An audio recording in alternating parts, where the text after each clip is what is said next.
concept 2, using the distributive property. So far we've looked at solving systems with substitution, and we've done that through isolating the same variable in both of our equations. Often that's the best way to do it, but not always. Sometimes it gets messy when we try and do that. So if you look at this equation, okay, this one's nice in slope-intercept form. Our y is already isolated. If I try and isolate y in this one, I'm going to have to divide by 5, divide by 5, divide by 5. I'm going to end up with like a y equals negative 6/5 x minus 1/5. And I don't really want to mess with all those fractions. Okay? If we can avoid it, it's easier to look at it a different way. Okay? So let's undo that. All right? So what we're going to do, instead of isolating our y in both of our equations, is we're just going to say, okay, this y is equal to 3x plus 4. So this y can equal 3x plus 4. And we just so happen to be multiplying that times 5. Okay? So we're going to have our 6x plus our 5 times what our y is equal to, which is 3x plus 4. And that's still equal to negative 1. Big negative. Okay? And we're going to use our distributive, 5 times 3x and 5 times 4. So we'll have 6x plus 5 times 3 is 15x plus 5 times 4 is 20, which is equal to negative 1. I combine these two, I get 21x. And then in the same step, I'm going to subtract 20 from both sides to move this away. 21x is going to be equal to negative 21, or x is equal to negative 1. Okay? So even though it was looking very messy when I tried to isolate y, when I distribute, it actually comes out to be a pretty easy, straightforward integer that I can use. Okay? And then, of course, my other step, go back up here, stick negative 1 in for x,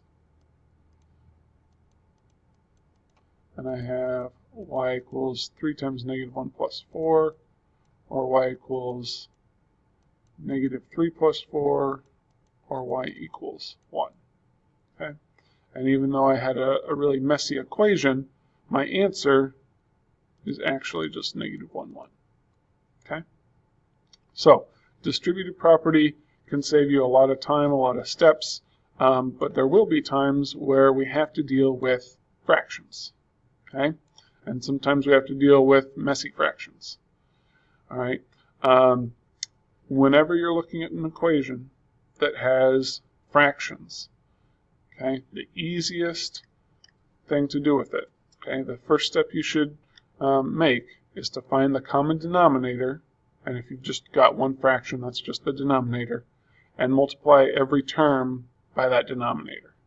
Okay, you might get large numbers, but working with large numbers is a lot easier most of the time and a lot more straightforward, keeps you from making a lot more mistakes than working with fractions. So let's do that. So common denominator is going to be 21. So I'm going to multiply this by 21, multiply this by 21, this by 21. Okay. And then, oops. Anyway, factor that out. So I've got 7 times 2, or 14x, plus 21 times 1, 21, is equal to, factor that, 3. 3 times 5 is 15y. Okay. Now, if I tried to isolate one of these variables, it would get back to being messy, right? Might get y by itself, but I would have 14/15 x and 21/15, right? And I don't really want to mess with that. Okay, I do have a nice, again, isolated, easy equation to use here, so I'm just going to use that. Y equals x minus 2, and stick that in for my y here. So I'm going to have 15 x minus 2 equals 14x plus 21. Okay. Distribute, 15x minus 30 is equal to 14x plus 21. And moving this over, I'm going to add 30 to both sides. And again, I'm going to do 2 steps in one. Subtract 14x from both sides. And if you're doing this on paper, I have no problem with you doing this as well, doing those 2 steps at the same time. And I've got 21 plus 30, 51, 15x minus 14x is x equals 51. Okay, and that's fine.